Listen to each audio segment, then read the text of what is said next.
जय हिंद साथियों, मैं अंकित कुमार यादव आप सभी का स्वागत करता हूं सृष्टि ज्ञान केंद्र में, जहां हम पढ़ रहे हैं कक्षा 11वीं की पॉलिटिकल साइंस को, जिसमें चल रहा है अध्याय आपका 9, जिसका नाम है संविधान एक जीवंत दस्तावेज। जिसमें अभी तक हमने ये जान लिया है कि एक संविधान क्या अपरिवर्तनीय होते हैं, क्या संविधान को परिवर्तित नहीं किया जाता।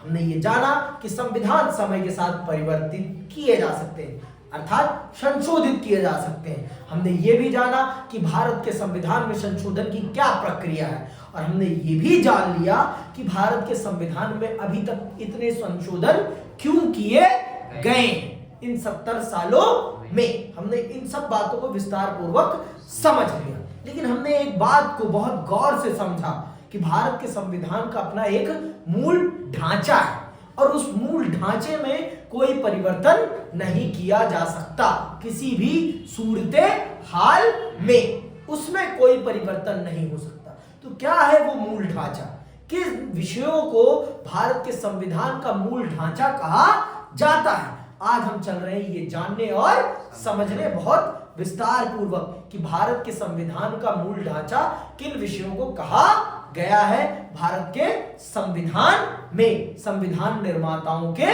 द्वारा। तो आइए पढ़ते हैं और जानते हैं और समझते हैं कि क्या है भारत के संविधान का मूल ढांचा, संविधान की मूल संरचना तथा उसका विकास। आइए इस बात को जानते हैं और समझते हैं। भारतीय संविधान के विकास को जिस बात ने बहुत दूर तक प्रभावित किया है वह है भारत की मूल संरचना, संविधान की मूल संरचना का सिद्धांत।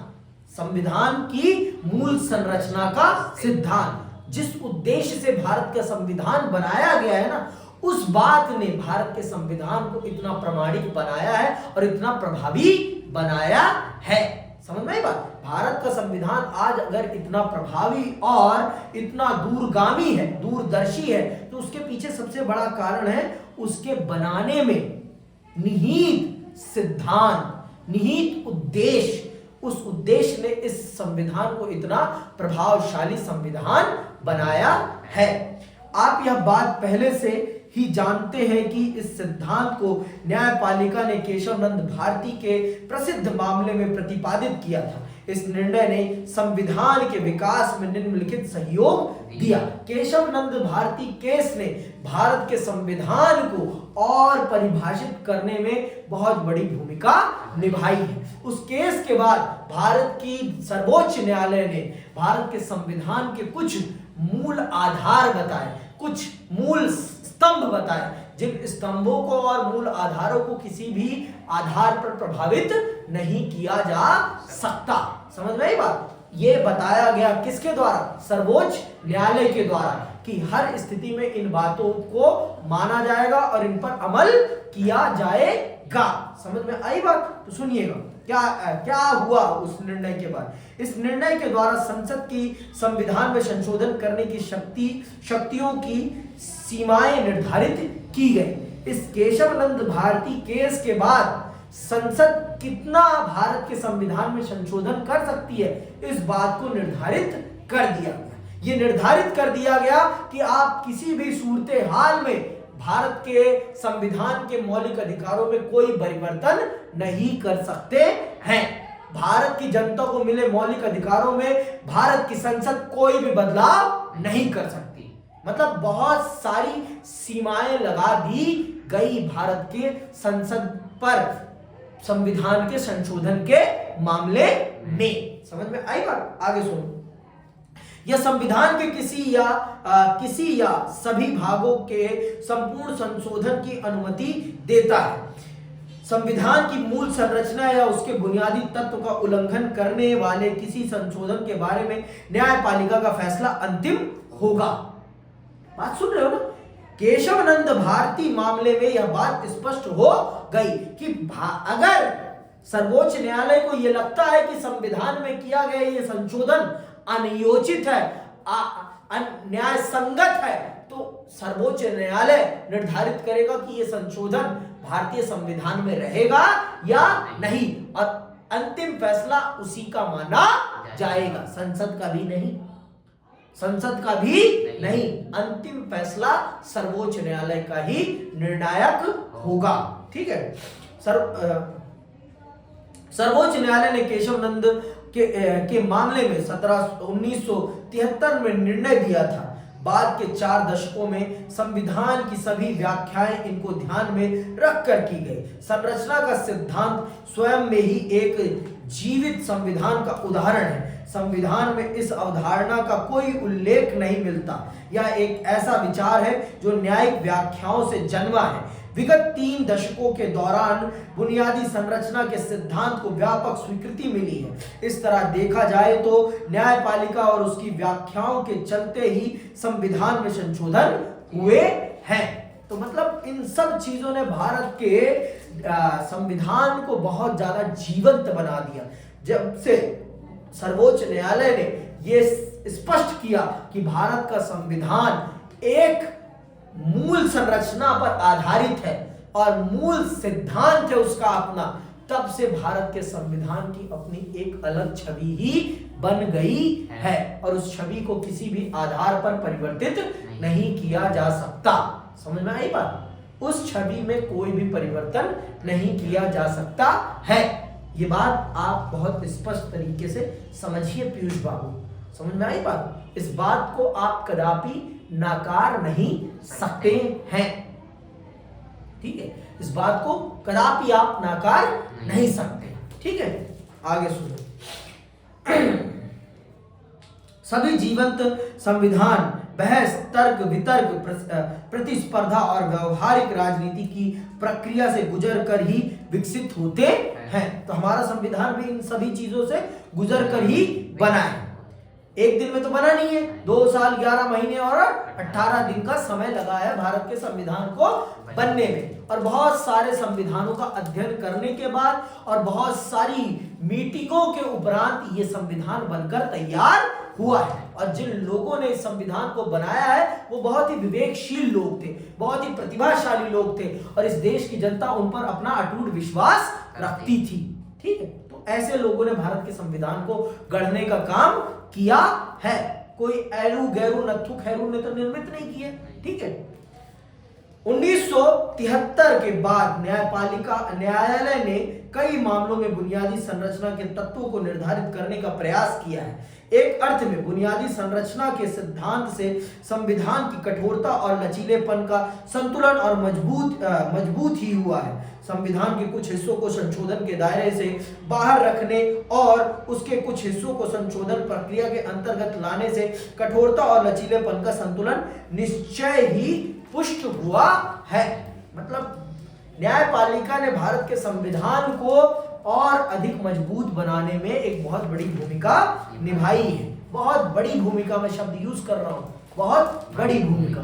कुछ विषयों को तो संशोधन से बाहर ही कर दिया गया है कि इन विषयों पर कोई संशोधन नहीं किया जा सकता है। और जो विषय विवादित लगते हैं न्यायपालिका को, उन विषयों को उसने संशोधन की प्रक्रिया में ला दिया है, जिससे कि भारत का संविधान और जीवंत हो गया है और समय के साथ अपडेट करने की शक्ति अपने आप में समाहित कर चुका है। कौन? भारत का संविधान और ज्यादा प्रखर और बहुत ज्यादा अपडेटेड बन चुका है भारत का संविधान कि समय की जरूरत के हिसाब से वो अपने आप को परिवर्तित करके देश की जनता की आकांक्षाओं और अपेक्षाओं की पूर्ति कर सकता है। इस चीज में भारत का संविधान और ज्यादा बेहतर हो चला है। समझ में आई बात? और बेहतर हो चला है, जिससे कि भारत की जनता की आकांक्षाएं और पूरी कर पा रहा है आज के समय पर वो और बेहतरीन तरीके से। ठीक है, आगे सुनो। ऐसे कई और उदाहरण मौजूद हैं जिनसे स्पष्ट होता है कि संविधान की समझ को बदलने में न्यायिक व्याख्याओं की अहम भूमिका रही है। नौकरियों तथा शैक्षिक संस्थानों में आरक्षण सीमा तय करने के संबंध में उच्चतम न्यायालय ने यह फैसला दिया है कि आरक्षित सीटों की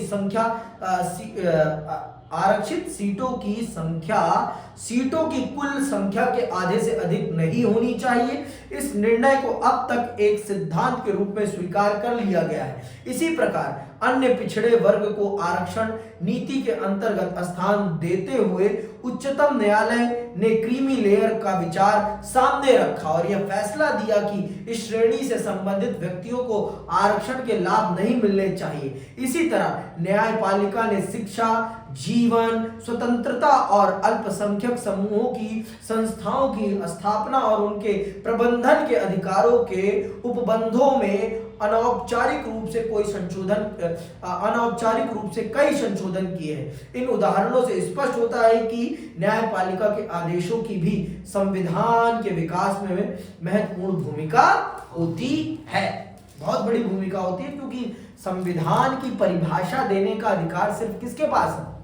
सर्वोच्च न्यायालय के पास है। तो भाई जो सर्वोच्च न्यायालय बताएगा उसे सबको मानना ही पड़ेगा। किसके संबंध में? न्यायपालिका के संबंध में। न्यायपालिका के संबंध में अंतिम निर्णय किसका स्वीकार है? सर्वोच्च न्यायालय का। सर्वोच्च न्यायालय जो बताएगा हमें वो मानना ही पड़ेगा। समझ में आई बात? संविधान की आखिरी समीक्षा करने का अधिकार किसके पास है? सर्वोच्च न्यायालय के पास है। हमारे पास और आपके पास तो है नहीं। हम तो उसकी समीक्षा कर नहीं सकते। एट द एंड समीक्षा करने और उसकी व्याख्या, एक्सप्लेनेशन देने का राइट किसके पास है? सर्वोच्च न्यायालय के पास है। सर्वोच्च न्यायालय डिसाइड करता है कि क्या बताया जाएगा और क्या नहीं बताया जाएगा। हमने संविधान को एक जीवंत दस्तावेज माना है। इसका क्या अर्थ है? अब हम चल रहे हैं पढ़ने, संविधान एक जीवंत दस्तावेज क्यों माना, इस चीज को हम चल रहे हैं समझने। तो हमने संविधान को एक जीवंत दस्तावेज माना है, इसका क्या अर्थ है, इसका क्या मतलब है, इसका क्या सरोकार है, इस शब्द से क्या कहने का प्रयास किया जा रहा है, क्यों भारत के संविधान को एक जीवंत दस्तावेज माना जाता है, उसमें ऐसी कौन सी खूबियां हैं जो उसे एक जीवंत दस्तावेज बनाती है। अब हम चल रहे हैं इस बात को जानने और समझने कि वो कौन सी चीजें हैं जो किसी भी संविधान को एक जीवंत दस्तावेज बना देती हैं। वो कौन सी चीजें हैं, वही चल रहे हैं हम विस्तार पूर्वक जानने और समझने। ठीक है, तो आइए पढ़ते हैं। लगभग एक जीवित प्राणी की तरह यह दस्तावेज समय समय पर पैदा होने वाली परिस्थितियों के अनुरूप कार्य करता है। जीवित प्राणी की तरह ही यह अनुभव से सीखता है। वास्तव में यह उस पहेली का उत्तर है जिसका जिक्र हमने शुरुआत में संविधान के टिकाऊपन के बारे में किया था। समाज में इतने सारे परिवर्तन होने के बाद भी हमारा संविधान अपनी गतिशीलता, व्याख्याओं के खुलेपन और बदलती परिस्थितियों के अनुसार परिवर्तनशीलता की विशेषताओं के कारण प्रभावशाली रूप से कार्य कर रहा है। यही लोकतांत्रिक संविधान का असली मापदंड है। तो भारत का संविधान भारत की जरूरतों के हिसाब से अपने आप को परिवर्तित कर रहा है और यही उसके जीवंत होने का सबसे बड़ा प्रमाण है कि वो अपने आप को समय की आवश्यकता के हिसाब से बदल रहा है और उसका अपने आप को समय के हिसाब से बदलना ही उसके जीवंत होने का प्रमाण है। इससे बड़ा प्रमाण कोई और नहीं हो सकता किसी भी चीज के जीवंत होने का। इससे बड़ा प्रमाण नहीं हो सकता। वो एक जीवंत दस्तावेज है।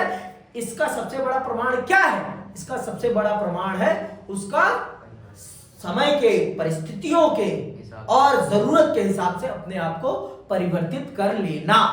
ठीक है, इंसान भी यही है, परिवेश भी यही है, ऐसा ही करता है। तो भारत का संविधान भी अपने आप को वैसा ही कर लेता है, जो कि उसके जीवंत होने का सबसे बड़ा प्रमाण है। इससे बड़ा प्रमाण और कुछ नहीं होगा भाई, किसी भी चीज के जीवित होने का किससे भी ज्यादा प्रमाण होता है। ठीक है, लोकतंत्र में व्यवहारिकताएं तथा विचार समय समय पर विकसित होते रहते हैं और समाज में इनके अनुसार प्रयोग चलते रहते हैं। कोई भी संविधान जो प्रजातंत्र को समर्थ बनाता हो और नए प्रयोग के विकास का रास्ता खोलता हो वह केवल टिकाऊ ही नहीं होता बल्कि अपने नागरिकों के बीच सम्मान का पात्र भी होता है। महत्वपूर्ण सवाल यह है कि क्या संविधान खुद का और लोकतंत्र का संरक्षण करने में सक्षम है? अभी तक तो है। मुझे भी लगता है कि भारत का संविधान भारत के नागरिकों के अधिकारों को, अपने आप को और भारत के लोकतंत्र को सुरक्षित करने में सक्षम है, पूर्ण तौर पर सक्षम है। सक्षम ही नहीं, पूर्ण तौर पर सक्षम है, केपेबल है वो भारत की अखंडता, प्रभुता और भारत के लोकतंत्र को बचाने में कहीं से भी कोई कुताहत नहीं कर रहा हो, भारत के संविधान को सुरक्षित करने में। आगे सुनो, पिछले 6 दशकों के दौरान देश की राजनीति तथा संवैधानिक विकास के मामले में बहुत ही महत्वपूर्ण परिस्थितियां पैदा हुई। इस अध्याय में हम उनमें से कुछ परिस्थितियों का उल्लेख कर चुके हैं। 1950 से संवैधानिक तथा वैधानिक मुद्दों के बारे में बार बार सामने आने वाला सबसे गंभीर प्रश्न संसद की सर्वोच्चता का था। संसदीय लोकतंत्र में संसद देश की जनता का प्रतिनिधित्व करती है और इसीलिए ऐसा माना जाता है कि कार्यपालिका तथा न्यायपालिका पर उसका वरीयता प्राप्त है। इसी प्रकार संविधान में सरकार के अन्य घटकों को भी शक्तियां प्रदान की गई। इसीलिए यह अपेक्षा की जाती है कि संसद की सर्वोच्चता इस ढांचे के अंतर्गत ही हो। प्रजातंत्र का अर्थ केवल वोट तथा जनप्रतिनिधियों तक ही सीमित नहीं है। प्रजातंत्र का अर्थ विकासशील संस्थाओं से है और इसके माध्यम से ही वह कार्य करता है। सभी राजनीतिक संस्थाओं को लोगों के प्रति उत्तरदायी होना चाहिए और दोनों को एक दूसरे के साथ मिलकर चलना चाहिए। तो क्या हमारा देश में हमें लगता है कि हमारी तीनों संस्थाएं, हमारी कार्यपालिका, हमारी विधायिका और हमारी न्यायपालिका क्या संविधान में निहित सीमाओं के अंतर्गत काम कर रही है या नहीं? अगर ये आप अपने आप से प्रश्न कर लेंगे तो आपको खुद ब खुद पता चल जाएगा कि भारत की ये तीनों संस्थाएं वास्तविक तौर पर भारत के संविधान में लिखी बातों का अनुसरण कर रही हैं या नहीं। जिस दिन आपको इस बात का उत्तर मिल जाएगा उस दिन आप खुद ब खुद इस बात को समझ जाएंगे कि भारत का संविधान सही दिशा में काम कर रहा है या नहीं। ये आप खुद ब खुद जान और समझ जाएंगे। लेकिन जब तक आप पढ़ेंगे नहीं, समझेंगे नहीं, तब तक आप कुछ भी नहीं कर पाएंगे। ये भी एक सच है और इस सच को कोई बदल नहीं सकता, कोई बदल नहीं सकता। इस सच को सिर्फ आप बदल सकते हैं, आपके अलावा कोई बदल नहीं सकता है। ठीक है, तो मुझे तो अभी लगता है कि भारत के संविधान में लोकतंत्र का अपना एक अलग स्थान है, लेकिन संविधान ने जो न्यायपालिका और कार्यपालिका को शक्तियां दी हैं वो दोनों भी अपने काम को सही से अंजाम दे रहे हैं। दोनों अपने अपने क्षेत्र में जो काम सौंपे गए हैं, उत्तरदायित्व दिए गए हैं, उन उत्तरदायित्वों का निर्वहन कर रहे हैं। दोनों ही प्रमुख संस्थाएं इस चीज पर काम कर रही हैं बेहतरीन तरीके से। ठीक है, न्यायपालिका का योगदान, भारत के संविधान को संरक्षित करने में न्यायपालिका का कितना योगदान है, इस बात को भी जान और समझ लेते हैं विस्तार पूर्वक। न्यायपालिका तथा संसद के विवाद के दौरान संसद का मानना था कि उसके पास गरीब, पिछड़े तथा असहाय लोगों के हितों की रक्षा के लिए कानून बनाने की शक्ति मौजूद है। न्यायपालिका ने इस बात पर जोर दिया कि ये सब कार्यकलाप संवैधानिक ढांचे के अंतर्गत किए जाने चाहिए और जनहित के उपाय विधेयक सीमाओं के बाहर नहीं होने चाहिए, क्योंकि एक बार कानून की सीमाओं से बाहर जाने की छूट मिलने पर सत्ताधारी उसका दुरुपयोग भी कर सकते हैं। प्रजातंत्र में जितना महत्व जन कल्याण को दिया जाता है उतना ही ध्यान इस बात पर देना पड़ता है कि सत्ता का दुरुपयोग ना होने पाए। इस चीज को भी ध्यान में रखना होता है हमें कि सत्ता का दुरुपयोग ना होने पाए। और इस चीज को सुनिश्चित करने में न्यायपालिका ने एक बहुत बड़ी भूमिका निभाई है। वो मानती है, इस बात को स्वीकारती है कि आपका काम है देश के गरीबों के लिए, निर्धनों के लिए, अशिक्षित, असुरक्षित और जो पिछड़े हुए हैं और जो गरीब हैं उनके लिए काम करने का दायित्व है आपके ऊपर, आपका ये दायित्व है। लेकिन आप कानून के बाहर जाकर इस काम को नहीं कर सकते। आपको भी कानून की हद में रहते हुए इन कामों को अंजाम देना है। इस चीज को सुनिश्चित करने में न्यायपालिका ने सदैव एक बड़ी भूमिका निभाई है। आगे सुनो। भारतीय संविधान की सफलता इन तत्वों को सुलझाने में ही निहित है। न्यायपालिका ने केशव नंद के मामले में संविधान की भाषा पर नहीं बल्कि उसकी आत्मा के आधार पर निर्णय दिया। संविधान पढ़ने पर आपको संविधान के मूल ढांचे के बारे में कहीं उल्लेख नहीं मिलेगा। संविधान में ऐसा कहीं भी नहीं कहा गया है कि उसका फलाभाग मूल संरचना का हिस्सा है। इस प्रकार मूल संरचना न्यायपालिका द्वारा स्वयं विकसित की गई अवधारणा है। भारत के संविधान में मूल संरचना, हृदय, आत्मा कुछ नहीं लिखा हुआ है। यह न्यायपालिका के द्वारा निर्धारित किया गया है कि यह विषय भारत के संविधान की मूल संरचना या भारत के संविधान की हृदय और आत्मा है। समझ में आई बात? ये किसने निर्धारित किया है? ये भारत की न्यायपालिका ने निर्धारित किया कि इन विषयों को हम भारत के संविधान का मूल ढांचा मानते हैं या मूल संरचना मानते हैं और इन विषयों को किसी भी परिस्थिति में या स्थिति में संशोधित नहीं किया जा सकता। किसी भी स्थिति और परिस्थिति में, समझ में आई बात? किसी भी सूरत हाल में आप इनको परिवर्तित नहीं कर सकते हैं। कोई भी नहीं कर सकता, कोई भी नहीं कर सकता। समझ में आई बात? आगे सुनिए। न्यायपालिका ने इस अवधारणा को कैसे विकसित किया? पिछले 4 दशकों के दौरान अन्य संस्थाओं ने इसे किस प्रकार अपनाया है?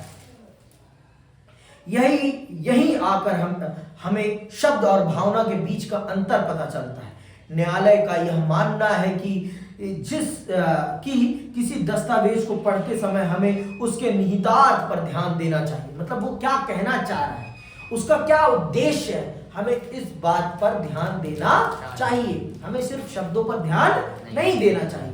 उसका उद्देश्य क्या है, वो किन उद्देश्यों की पूर्ति के लिए बनाया गया है, हमें इस बात को भी ध्यान में रखना चाहिए। तब जाकर हम उसका निहितार्थ समझ पाएंगे। मतलब वो क्या कहना चाह रहा है, तब हम उसको समझ पाएंगे। अगर हम ये नहीं समझ पा रहे फिर कोई मतलब नहीं है। हम भावनाओं को समझे ना कि वो क्या कहने की कोशिश कर रहा है, और अगर हमने उसकी भावनाओं को समझ लिया तो हमने मतलब उसका निहितार्थ, उसका निचोड़ जान लिया। उसमें जो रस है उस रस को हमने जान और समझ लिया। ठीक है। न्यायपालिका का यह मानना है कि किसी दस्तावेज को पढ़ते समय हमें उसके निहितार्थ पर ध्यान देना चाहिए। कानून की भाषा की अपेक्षा उस कानून या दस्तावेज के पीछे काम करने वाली सामाजिक परिस्थितियों तथा अपेक्षाएं अधिक महत्वपूर्ण होती हैं। इसीलिए न्यायालय ने संविधान की मूल संरचना पर विशेष ध्यान दिया, क्योंकि उसके बिना संविधान की कल्पना ही नहीं की जा सकती। जिस पर्पस से, जिस उद्देश्य से संविधान लिखा गया है, हमें सदैव उस विषय पर ध्यान देना चाहिए, ना कि आलतू फालतू की बातों पर। हमें आलतू फालतू की बातों पर नहीं, हमें संविधान की मूल संरचना पर ध्यान केंद्रित करना चाहिए। सीधी बात, नो बकवास। इतनी सी बात समझिए, हमें संविधान की मूल संरचना पर अपना ध्यान केंद्रित करना चाहिए और किसी विषय पर नहीं। राजनीतिज्ञों की परिपक्वता, हमारे राजनीतिज्ञों की परिपक्वता कि उन्होंने कभी भी न्यायालय की बात के खिलाफ जाकर कोई काम नहीं किया। उन्होंने सदैव न्यायालय को अपने से ऊपर रखा, सदैव अपने से ऊपर रखा। अगर कुछ गलत लगता था तो वो डिस्कस करते थे उनके साथ, लेकिन कभी भी उसकी अवमानना नहीं करते थे कि सार्वजनिक तौर पर उसकी अवमानना कर दे, ऐसा नहीं करते थे। तो इन सब चीजों ने सदैव हमारे देश में इस हायरार्की को बना के रखा कि संसद से ऊपर है न्यायपालिका। ठीक है, इस चीज को हमेशा उपयुक्त अनुच्छेदों में न्यायपालिका के बारे में की गई हमारी चर्चा से एक और तथ्य उजागर होता है। 1967 से 1973 के दौरान पैदा हुए कटु विरोधाभासों के दौर में संसद तथा कार्यपालिका ने एक संतुलन तथा दीर्घकालिक समाधान की आवश्यकता को महसूस किया। केशव नंद के मामले में सर्वोच्च न्यायालय के निर्णय के बाद न्यायालय द्वारा इस पर पुनर्विचार करने के प्रयास किए गए। जब ये सारे प्रयास विफल रहे तो 72वां संशोधन किया गया और संसद की सर्वोच्चता स्थापित की गई। लेकिन मिल प्रकरण में न्यायालय ने अपने पहले लिए गए निर्णय को पुनः दोहराया। इसीलिए केशव नंद मामले में निर्णय दिए जाने के 4 दशकों के बाद भी संविधान की व्याख्या में इस निर्णय ने सर्वाधिक महत्वपूर्ण भूमिका अदा की। राजनीतिक दलों, राजनेताओं, सरकार तथा संसद ने भी मूल संरचना के संवेदनशील विचार को स्वीकृति प्रदान की। यद्यपि संविधान की समीक्षा की बात चलती रही, लेकिन यह प्रक्रिया संविधान की मूल संरचना के सिद्धांत द्वारा निर्धारित सीमाओं के परे नहीं जा सकी। कोई भी संविधान में निहित बातों के खिलाफ नहीं गया कभी भी। तो इस चीज ने भी भारत के संविधान को एक ज्यादा स्ट्रॉन्ग और एक मोटा पर्सपेक्टिव प्रोवाइड किया कि भारत में संविधान से बड़ा कोई नहीं है। भारत में संविधान से बड़ा न कोई व्यक्ति है, न कोई संस्था है। सबसे बड़ा अगर इस देश में कोई है तो वो कौन है? भारत का संविधान। उसके अतिरिक्त कोई भी नहीं है। इस चीज ने भी एक बड़ी भूमिका निभाई भारत के संविधान को आगे रखने में। संविधान का निर्माण करते समय भारत के नेताओं और जनता के सामने एक साझे भविष्य की तस्वीर थी। नेहरू ने स्वतंत्रता के अवसर पर दिए गए प्रसिद्ध भाषण में इस सामूहिक स्वप्न को भाग्य के साथ करार बताया था। संविधान सभा के सदस्य भी इस आदर्श अर्थात व्यक्ति की गरिमा और आजादी, सामाजिक आर्थिक समानता, जनता की खुशहाली और राष्ट्र एकता में विश्वास करते थे। यह आदर्श आज भी धूमिल नहीं पड़ा है। यही कारण है कि आधी सदी गुजर जाने के बाद भी लोग संविधान का सम्मान करते हैं और उसे महत्व देते हैं। जनता की चेतना को निर्देशित करने वाले ये बुनियादी मूल्य आज भी उतने ही कारगर हैं। आज भी भारत के संविधान में सब पूरा विश्वास करते हैं और भारत की जनता, भारत के नेता, भारत के लोग ये मानते हैं कि भारत की जनता को गरिमापूर्ण जीवन मिलना चाहिए, हर व्यक्ति की आजादी होनी चाहिए, हर व्यक्ति को आर्थिक सामाजिक समानता मिलनी चाहिए। इन सब बातों में भारत की जनता विश्वास करती है। इसीलिए भारत का संविधान एक जीवंत संविधान है और वो भारत की जनता की जरूरतों को पूरा कर रहा है। इसी के साथ ये चैप्टर आपका यही समाप्त होता है और मैं विदा लेता हूं। जय हिंद, जय भारत।